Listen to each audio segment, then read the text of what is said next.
This is a guest essay written by John Matthews, a journalist and author of 24 books.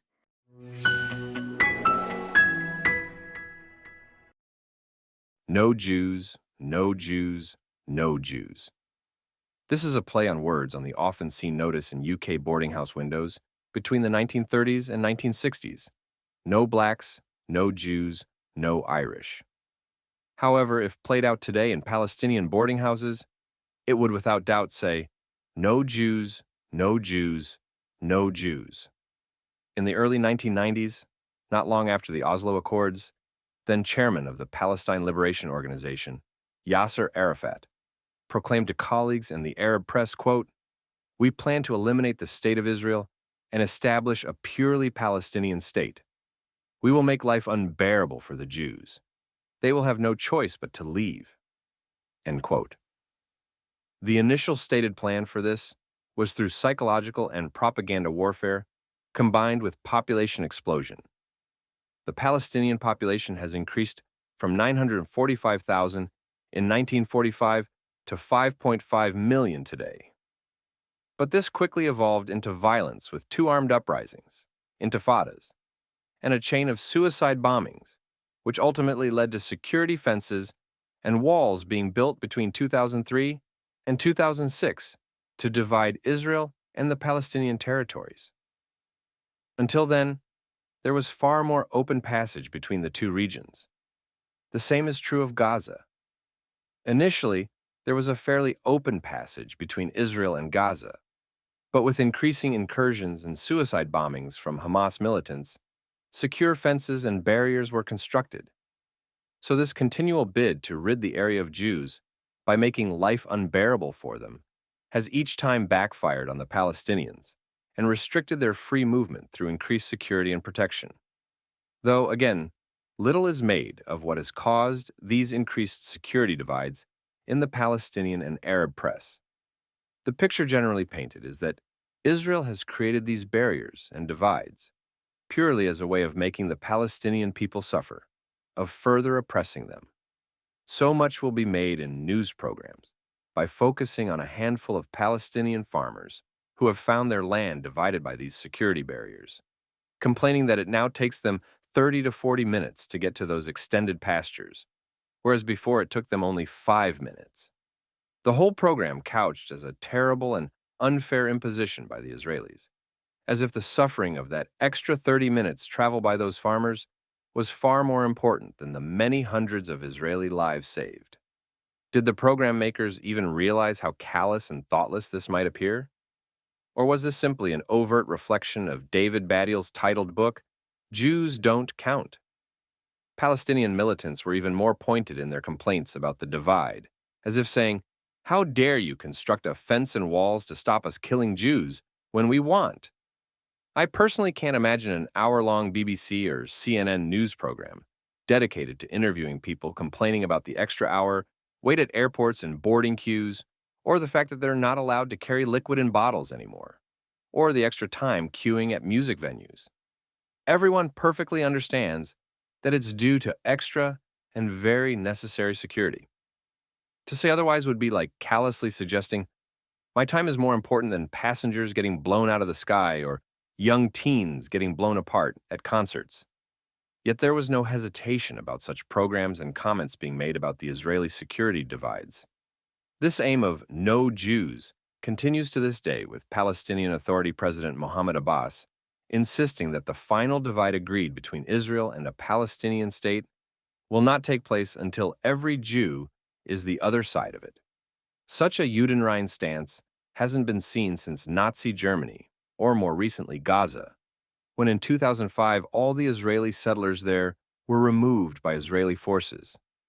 Abbas, of course, is talking specifically about the 520,000 Israeli settlers currently in the so-called West Bank, given that for many years, the Palestinian Authority has labeled the settlers illegal, and much of the international community has gone along with that, a not unreasonable demand. But when we set that against the fact that within Israel resides 1.8 million Arabs, mostly Muslim, 21% of the Israeli population, The fact that 0 Jews are allowed to reside on the other side in Palestinian territory seems starkly unreasonable and puts the lie to the claim that Israel has a racist apartheid agenda. When we see from these numbers that it's entirely the opposite. It's the Palestinians who have this agenda. Though to avoid this label very craftily, the Palestinians insist that the settlers being unwelcome there isn't because they're Jews, but because they're aggressive and troublemakers. Regular reports appear in Electronic Intifada, or Mondoweiss, of Israeli West Bank settlers attacking Palestinian land or people. Yet, when the full story emerges, 9 times out of 10, it's as a result of an earlier attack on settler land or people, and only the defense or reprisal is reported or filmed. There's a regular YouTube channel titled The Ask Project by Corey Gill Schuster, where he interviews on camera Jews and Arabs in Israel and the West Bank, asking them specific questions. In one of those videos, he interviewed numerous Israeli settlers in the West Bank and asked them, "How do you justify settlers killing Palestinian children?" In general, the respondents were hard-pushed to think of any examples of settlers harming or killing Palestinians or their children. One teen girl finding the question so ludicrous that she starts laughing while behind her someone calls out, "Candid camera!" Even the one example finally hit upon was shrouded in doubt. Whereas the other way, Palestinian terrorists harming Israeli families, a number of examples arose.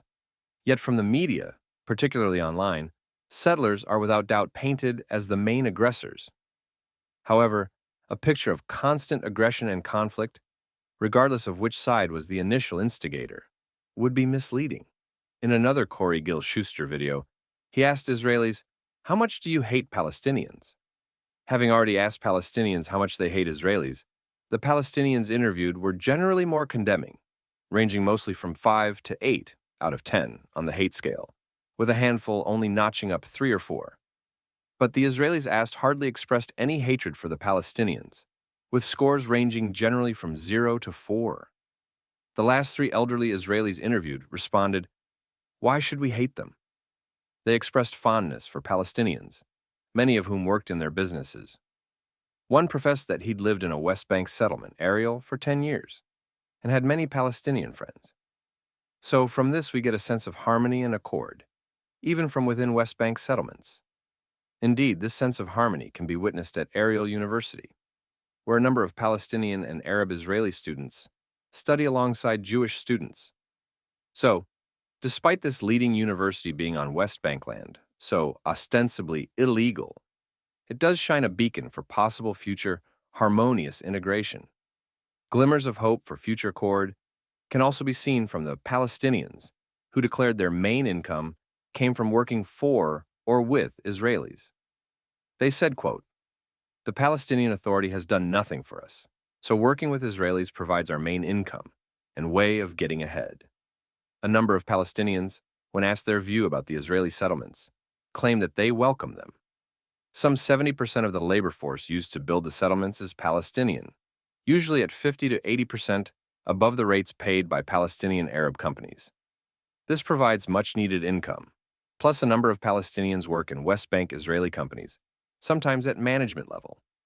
While admitting they welcome this income, many of these interviews take place off-camera, as admitting such could be viewed as, quote-unquote, collaborating with Israel, the enemy, a crime carrying anything from a lengthy prison term to death.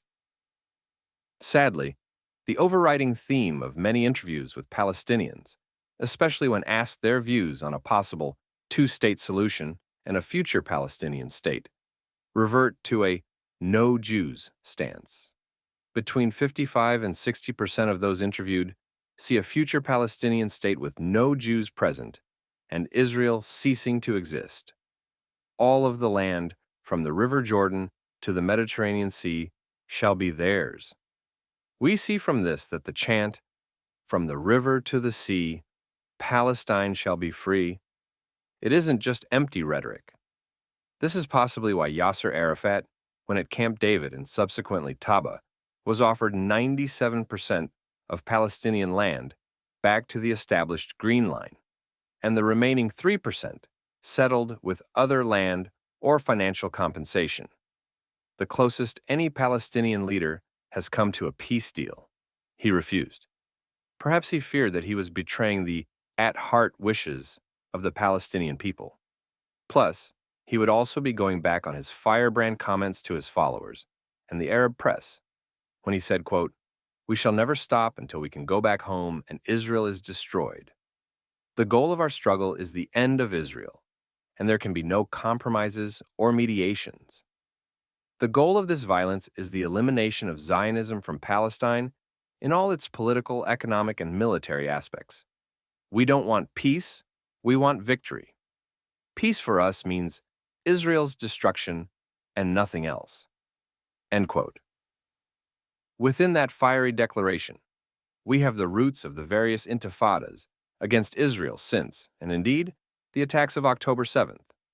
Arafat spelled out the goal of all Palestinian terrorist groups decades ago, and that stance of no Jews sadly still remains today.